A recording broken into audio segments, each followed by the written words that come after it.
Wow, বিশ্বকাপের সবচেয়ে সুন্দর আর দৃষ্টিনন্দন গোলটাই যেন করলেন ফুটবল বিশ্বের জাদুকর লিওনেল মেসি। আজ আলজেরিয়ার বিপক্ষে খেলতে নেমেই ম্যাচের 17তম মিনিটে ডিবক্সের বাহির থেকে দূরপাল্লার এক শটে আলজেরিয়ার জাল কাঁপানেন লিওনেল মেসি। সতীর্থদের থেকে পাওয়া বলটি নিয়ন্ত্রণে নিয়েই আলজেরিয়ার ডিবক্সের দিকে কয়েক কদম এগিয়ে যান the football god Lionel Messi. এরপর বাকিটা ইতিহাস।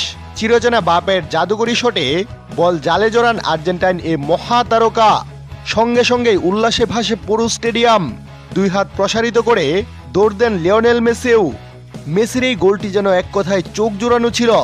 যে কোনো ফুটবল ভক্ত এমন গোল দেখে মেসির ভক্ত হতে সময় লাগবে না।